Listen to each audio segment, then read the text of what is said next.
محفل میلاد النبی صلی اللہ علیہ وسلم کی حقیقت کیا ہے، ضرورت کیا ہے اور تقاضے کیا ہیں، اس حوالے سے کچھ گزارشات عنوان گفتگو رہیں گی۔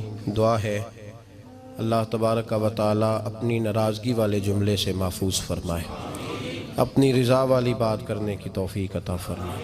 عزیز بھائیو، قرآن مجید فرقان حمید نے ارشاد فرمایا قل بفضل اللہ، اے محبوب آپ فرما دیں جب اللہ کا فضل ملے، وَبِرَحْمَتِهِ اور اس کی رحمت ملے، فَبِذَلِكَ فَلْيَفْرَحُوا تو انہیں چاہیے کہ خوشی کا اظہار کریں۔ سورہ یونس کی آیت نمبر 58 ہے۔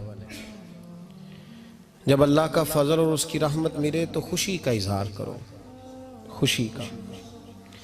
اسلام مسرتوں کا دین ہے، خوشیوں کا دین ہے۔ نبی پاک سید عالم صلی اللہ تعالیٰ علیہ وسلم کی مسکراہٹ کے اندر وہ حسن تھا کہ کائنات ساری حضور کی مسکراہٹ کی وجہ سے ہی مسکرا رہی ہے۔ حضرت جریر ابن عبداللہ رضی اللہ تعالیٰ عنہ حضور کے صحابی ہیں، وہ فرماتے ہیں کہ جب حضور مدینہ طیبہ تشریف لائے تو میں ملاقات کے لیے حاضر ہوا۔ پہلے دن میں حضور سے ملا تو نبی پاک مسکرا رہے تھے۔ پھر 10 سال میں حضور کو دیکھتا رہا، اور حضور کے وصال سے چند دن پہلے میری جو آخری ملاقات ہوئی تو اس میں بھی میں نے اپنے نبی کو مسکراتے ہی دیکھا ہے۔ اور فاضل بریلوی رحمۃ اللہ تعالیٰ علیہ نے تو اس تخیل کا اور رنگ میں لیا ہے۔ وہ کہتے ہیں حضور کے مسکرانے سے ہی دنیا مسکراتی ہے۔ فرماتے ہیں جس کی تسکی سے روتے ہوئے ہنس پڑے۔ جب حضور ہلکا سا مسکراتے تھے تو رونے والوں کے دل بھی ٹھنڈے ہو جایا کرتے، غمزدہ لوگ مسکراتے تھے۔ حضور کی خوشیاں تقسیم کرتی تھی۔ نبی پاک صلی اللہ علیہ وسلم کا مسکرانا امت کے دلوں کو ٹھنڈا کرتا تھا۔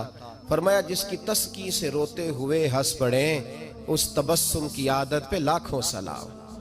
اور فرمایا یہ نہیں تھا کہ حضور بڑے تکلف سے مسکراتے تھے، حضور کی تو عادت تھی اس تبسم کی عادت پہ لاکھوں سلام، مسکراتے رہنا، خوشی کا اظہار۔ اسلام بہت ساری چیزوں کا انسان کو پابند کرتا ہے، حدود و قیود میں رہنے کا حکم دیتا ہے۔ صحابہ کرام علیہم رضوان کے ہاں شادی کے موقع پر بارات لے کر کے جانے کا کوئی رواج نہیں تھا۔ حضرت عبد الرحمن ابن عوف رضی اللہ تعالیٰ عنہ جیسے مالدار لوگ بھی شادی کرتے ہیں تو نبی پاک کے بغیر بھی بارات چلی جاتی ہے۔ کوئی کانسیپٹ نہیں اس طرح کا کہ ڈھیروں بارات لے کے جائی جائے۔ حضرت عبد الرحمن ابن عوف کہتے ہیں میں حضور کی بارگاہ میں آیا تو سفید کپڑے پر پیلا زرد نشان تھا۔ حضور نے فرمایا کیا ہوا، یہ داغ کاہے کا؟ عرض کی حضور کل میں نے نکاح کیا تھا۔ تو محبوب نے جو ارشاد فرمایا اس میں فرمایا بڑی اچھی بات ہے، ولیمہ ضرور کرنا، چاہے ایک بکری ہی ذبح کرنا۔ بارات نہیں لے کے جائی جاتی تھی، ولیمے کا حکم دیا۔ اور بخاری میں نبی پاک نے یہ بھی فرمایا جب تمہیں کوئی ولیمے کی دعوت دے تو جایا کرو۔ اچھا، اب شادی کے موقع پر جو بارات لے کے جائی جاتی ہے تو اگرچہ حضور کی سنت نہیں لیکن اسے ہم حرام نہیں کہتے، اسے ہم ناجائز نہیں کہتے، ہم نہیں کہتے کہ یہ تو نے غلط کیا۔ اگرچہ لے جانا حضور سے ثابت اس مروجہ انداز میں ثابت نہیں، اس طرح ہمارے ہاں جاتے ہیں، لیکن ہم پھر بھی اسے ناجائز۔ کسی صحابی نے اپنے بچے کی شادی پر اپنے گھر میں لائٹنگ نہیں کرائی، لیکن آپ کو دنیا کا کوئی عالم یہ فتویٰ نہیں دے سکتا کہ لائٹنگ کرانا حرام ہے۔ آپ شادی کے موقع پہ ساری گلی سجا لو، آپ ساری چھتوں پہ لائٹنگ کرا لو، کوئی آدمی یہ آپ کو فتویٰ نہیں دے سکتا کہ شادی کے موقع پر لائٹنگ کرانا جائز نہیں۔ کبھی سنا ہے آپ نے کسی سے؟ بولیے یہ جائز ہے، جائز پیسے ہیں تو ٹھیک، بلکہ میں اس سے آگے بڑھتا ہوں، اس سے تھوڑا اور آگے جاتا ہوں۔ حضرت عائشہ صدیقہ رضی اللہ تعالیٰ عنہ فرماتی ہیں میرا جو کمرہ تھا نا جس میں میں حضور کے ساتھ رہتی تھی اور ایک لمبا زندگی کا عرصہ گزارا، اس میں 3 آدمی سو سکتے تھے، چوتھے کے لیے جگہ ہی نہیں تھی، اور کچا تھا، کھجور کے تنے کھڑے کر کے اس پر کھجور کے پتوں کی چھت ڈالی گئی تھی۔ میں جب ہاتھ اٹھاتی تھی تو میرا ہاتھ اپنی چھت کو چھو جاتا تھا۔ یہ ہے سنت نبی پاک کی، یہ حضور کا طریقہ ہے۔ بتائیے پکے گھر میں، لینٹر والے گھر میں رہنا جائز کہ ناجائز؟ کیوں جی؟ حضور تو کچے مکان میں رہتے تھے، آپ نے کیسے پکا بنا لیا؟ اللہ کی محبوب دین کو اس کی اصل بات میں سمجھیں. آپ ایسا نہ کریں جس میں انتشار اور امت تقسیم ہو. اس کا اصل مزاج دیکھیں. مہندی کے موقع پہ اگر کوئی آدمی 6 دیگیں دال چاول کی پکاتا ہے تو منع نہیں، جائز پیسوں سے پکائے. انہیں لائٹنگ لگوائی، کوئی منع نہیں. سارے محلے کو کھانا کھلایا، کوئی منع نہیں. بلکہ نبی پاک نے فرمایا بہترین مسلمان ہی وہ ہے جو سلام پہلے لے اور روٹی زیادہ کھلائے، تو بہترین مسلمان ہے.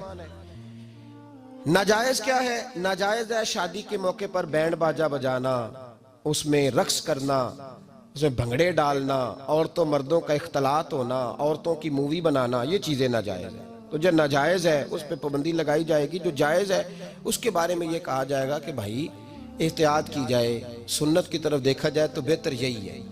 لیکن اگر کوئی کسی آدمی کے پاس جائز پیسے ہوں، وہ 100 کنال کے گھر میں رہے، اگرچہ سنت یہ نہیں، پر یہ تو کوئی فتویٰ نہیں نہ دے سکتا کہ حرام ہے تیرا 100 کنال کے گھر میں رہنا، کہ ہے فتویٰ کہیں آپ نے سنا. تو ہمارے ہاں تکلیف کا معاملہ یہ ہے. دیکھیں میرے بھائی، کسی بھی صحابی نے، بڑے درد کے ساتھ بات کر رہا ہوں اور یہ میرا درد ہے، میں درد سے اپنے دل کو، اپنے ایمان کو حاضر ناظر کہہ کے بات کر رہا ہوں. امت بٹ جاتی ہے ہر موقع پہ یار، ہر جگہ ہی تقسیم ہو رہی ہے امت مسلمہ. ہر روز کچھ نہ کچھ فتوے ایسے مل جاتے ہیں جس میں دراڑیں پڑتی ہیں. کسی صحابی نے کسی مسجد کے اندر اشتہار چھپوا کے اعلان کرا کے درس قرآن کرایا ہے کبھی؟ سیرت النبی کا جلسہ، ختم بخاری، مدرسے کا دستار فضیلت کا جلسہ، آپ نے اشتہار پڑھے ہیں نا یہ سارے مکاتب فکر کے؟ ہوتے ہیں کہ نہیں ہوتے؟ کسی صحابی نے اس طرح، وہ تو روز درس قرآن دیتے تھے، لیکن اس طرح اشتہار چھپوا کے، پوسٹر لگا کے، اور مصر سے کسی صحابی کو اسپیشل بلوا کے یا یمن سے بلوا کے مسجد کے اندر کبھی درس قرآن کے اجتماعات کرائے، سیرت النبی کے جلسے، ختم بخاری کے؟ او بھائی یہ ساری چیزیں حضور کے صحابہ کی سنت سے مروجہ انداز میں ثابت نہیں. مجھے بتا میرے بھائی، میں درد کے ساتھ تجھ سے سوال کرتا ہوں کہ سیرت النبی کے جلسے میں تو پشاور سے مولانا بلائے، پنڈی سے بلائے، تو گجرات اور کراچی سے لوگوں کو بلا کر کے اگر سیرت کا جلسہ کرائے، اور تو اس میں ایک آدمی کو کراچی سے بلوایا جا رہا ہے تو تو نے اس کو 20,000 کی ٹکٹ بھی دی، اور اشتہار پہ بھی جلسے پہ خرچ ہوا، پھر لنگر بھی پکا، کھانا بھی تو نے کھلایا، نہ تجھے کوئی بیوہ یاد آئی، نہ تجھے کوئی مسکین یاد آیا، نہ تجھے کوئی غریب یاد آیا.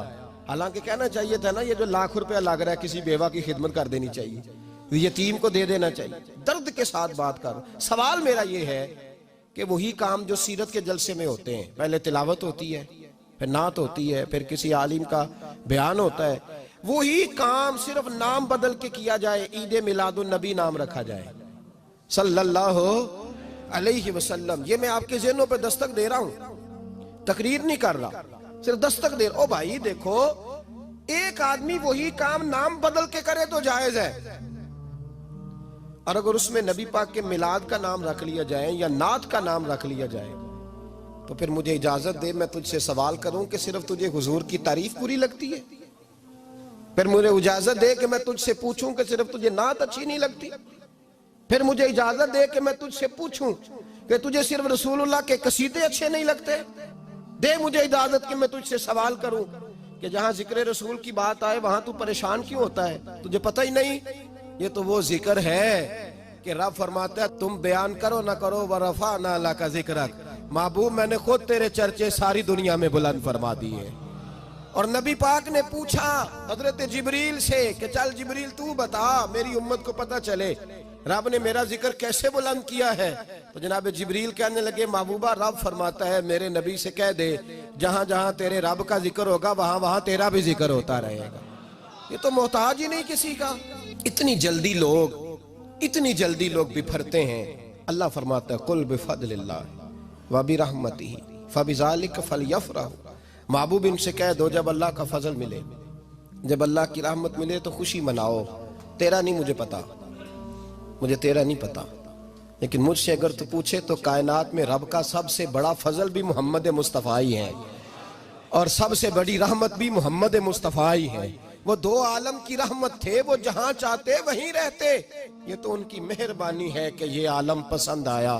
رب کریم نے تجھے آنکھ دی، دنیا دیکھی تو نے، رب کریم نے تجھے قوت دی، تو نے دنیا گھومی، اور پھر رب نے تجھے بیٹے دیے تو میٹھا میوہ، اور بیٹیاں دی تو تیرے لیے باعث کرم، تیری چھاتی پہ بچے چڑھے تو نے کہا سب سے بڑی نعمت یہی ہے کہ مالک کہتا ہے تو میرا بندہ تھا، میں نے دینا ہی تھا، اس نے دیا، احسان نہیں جتلایا، لیکن جب اپنا نبی دیا تو کہا میں نے بڑا احسان کیا تم پہ۔ لَقَدْ مَنَّ اللَّهُ عَلَى الْمُؤْمِنِينَ إِذْ بَعَثَ فِيهِمْ رَسُولًا، میں نے تم پر احسان کیا ہے۔ کون دیتا ہے کسی کو محبوب اپنا؟ نہ جانے رب نے یہ کیسے گوارا کیا۔ لَقَدْ مَنَّ اللَّهُ عَلَى الْمُؤْمِنِينَ إِذْ بَعَثَ فِيهِمْ رَسُولًا، اتنا بڑا فضل، اتنا بڑا فضل، فضل بھی حضور۔ اور جب بات رحمت کی آئی تو فرمایا مومنوں صرف تمہیں ہی نہیں، عیسائیوں، یہودیوں، سکھوں، دنیا میں جتنی مخلوق ہے، حتیٰ کہ جانور بھی، حتیٰ کہ چونٹیاں، نباتات، جمادات، ہر چیز، یا اللہ تو نے کیا دیا؟ فرمایا وَمَا أَرْسَلْنَاكَ إِلَّا رَحْمَةً لِلْعَالَمِينَ، میں جس کا رب ہوں ان سب کے لیے میں نے اپنے نبی کو رحمت بنا کے بھیج دیا ہے۔ بیٹے کے آنے پہ تو مٹھائی بانٹتا ہے، میلاد والے دن تو لائٹیں بند کر لیتا ہے، بیٹے کے آنے پر تو حلوائی بٹھاتا ہے، اور نبی پاک کے نام کی لائٹیں لگی ہوں تو پریشان ہوتا ہے۔ ہم سے کبھی پوچھ تجھے بتائیں، بس نہیں چلتا، ورنہ تاڑے توڑ کے چھتوں پہ لگا دیں۔ بس نہیں چلتا، فرشتوں کو بھی کہیں آؤ ہمارے ساتھ شامل ہو جاؤ، آمد مصطفیٰ مرحبا مرحبا کا نعرہ لگانا ہے، ہمارا بس نہیں چلتا، ورنہ دنیا کی ساری نعمتیں بچھا دیں اور لوگوں کو بتلائیں کہ اصل تو خوشی منانے کا دن ہی آج ہے جب اللہ نے ہمیں اپنا پیارا رسول عطا فرمایا ہے۔ اور ہمارے امام تو کہتا ہے میلاد نہ کر، ہمارے امام نے تو کہا حشر تک ڈالیں گے ہم، حشر تک، یہ 2-4 دن کا تو پروگرام ہی نہیں ہمارا، حشر تک ڈالیں گے ہم پیدائش مولا کی دھوم، اور مثل فارس نجد کے کلے گراتے جائیں گے، خاک ہو جائیں عدو جل کر مگر ہم تو رضا، دم میں جب تک دم ہے ذکر ان کا سناتے جائیں گے۔ ہمارا تو 1-2 دن کا پروگرام ہی نہیں۔